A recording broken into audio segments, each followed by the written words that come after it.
Hi, I'm Hans-Wilhelm. In this video, in the Life Explained series, I would like to explore with you the Luciferian doctrine. Now, you may know about Lucifer, but have you heard about the Luciferian doctrine and how it influences our world today? To understand where it came from, we have to go back to the 11th century. All of Europe was in the firm grip of the Catholic Church. At that time, the Church was sending thousands of men as crusaders to recapture the Holy Land, and in particular Jerusalem, which had fallen into Muslim hands. Now, who were these men, these crusaders? They came from all walks of life. The one thing they had in common was their belief in the Catholic teachings. However, when these men traveled to the Middle East, they were suddenly exposed to many different beliefs and spiritual teachings that they had never heard before. These teachings came from Judaic and Islam mysticism. They came from Egypt, from Greece, and even from faraway places like India. For some of these men, they were a truly mind-blowing experience. They also began to hear different interpretations of familiar biblical texts, things they had never heard in their church. One particular passage stood out. It was a story of the snake tempting Eve with the apple.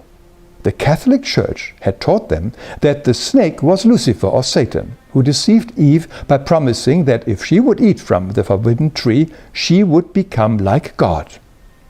Suddenly these men were introduced to a very different interpretation. They heard that Lucifer was not evil or Satan, but the God who wanted to save and educate mankind. In truth, they called him the Lightbringer, the real God, and that Yahweh, or Adonai in the Bible, was in actuality the devil, the suppressor of mankind, because he didn't want Eve and Adam to know their true identity. This teaching became the famous Luciferian doctrine. Now, when these men returned home from the Holy Land, they continued talking about these new ideas and interpretations. But they knew they could only do so under strictest secrecy, as the Church would torture and kill anybody who would question or challenge their teachings and authority.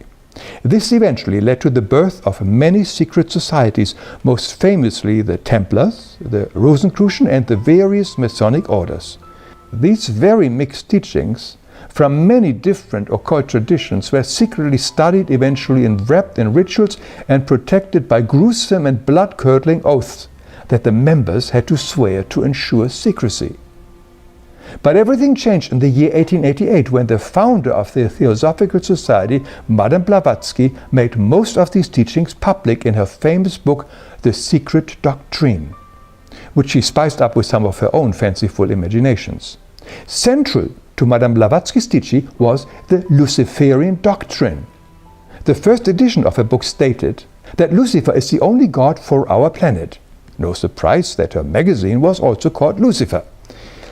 It was a beginning of what we now would call the New Age. Originally, it was promoted as the time when the Lightbringer, Lucifer, would lead mankind to a new era of tolerance and peace.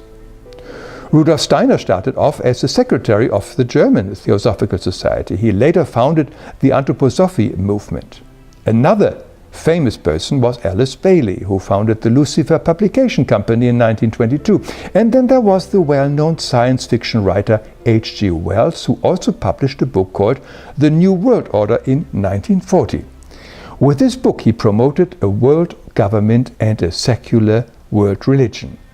Other important figures were Annie Besant and Charles Leadbeater, who thought that they had found the future world teacher in a 14-year-old Hindu boy called Krishnamurti. However, this did not work out as planned. Krishnamurti eventually dissolved the entire organization. So the Luciferian doctrine is not only central to members of highest degrees in some elite Masonic circles, but also expressed in several New Age teachings of today. Let's look how this doctrine influences our life. Here we have the planet Earth, where according to the Luciferian doctrine, the worldly affairs are ruled by the Lord Lucifer. Now, as spiritual beings, we come from the spiritual worlds to incarnate for a very short lifespan here on Earth.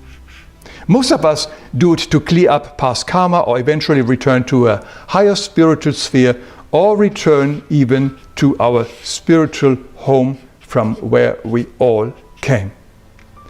But if we forget who we are, or don't believe in life before or after death, we can easily be tempted to dedicate our life to accumulation of riches, power, fame, and other stuff that makes us important and special. We might even fall for some New Age guru teachings promising unbridled riches and abundance. Our purpose here is to develop the kingdom within and not the kingdom without. But if we want worldly riches, our god and orientation would naturally be this guy here, Lucifer, the only god of our planet, as Madame Blavatsky put it. He rules the worldly affairs, and with him many heads of politics, military, finance, and industry. But it does come with a hefty price. Anybody who aligns himself with this god of the world to obtain riches, power, fame, and so on, enters a Faustian bargain. Chances are they will become his servant after their physical death. Such energies are never given for free. Now, in addition, the Luciferian doctrine also states that we are God, which is also a very popular belief among some New Age teachings. The danger is that when we think we are God, we are convinced we can get away with anything. We feel that we are only accountable for our actions to ourselves. In other words, we could harm or even kill somebody and justify it with something that simply had to be done, without any guilt or remorse, and totally ignoring that such an action has created an enormous karma for our soul. Somebody who thinks he is God does not feel accountable to anybody else except himself. Now finally, let's look around this world and see how powerful the Luciferian influence already is. We see the evidence everywhere in the wars, the terrorism, exploitation and suffering, greed and so on. It is based on the Freemason principle Ordo ab Chaos, order from chaos, which justifies any actions to bring the new world order into existence. Many see this as a totalitarian form of world government. The goals of this new world order are not secret. They are outlined in the American Stonehenge for anybody to see. They are the Georgia Guidestones, erected in 1980. It is a huge granite monument in which 10 new guidelines are engraved in 8 different languages. These guidelines are supposed to replace the 10 commandments given to Moses. 2 of the most interesting guidelines say that mankind should be reduced to 500 million people only. That means many must die for the benefit of a few. This will be the result of the order out of chaos. They also say that family planning must be controlled by the authority to keep the number down. It is not my goal to convince anybody about the existence of the Luciferian doctrine. I merely offer, and if it works for you, fine. If it not, it's okay too. Now, the material for this video I have taken from the research and from the books by Armin Risi and Jan van Helsing. But there are a lot of other books on this topic if you want to explore it further. Thank you for your company.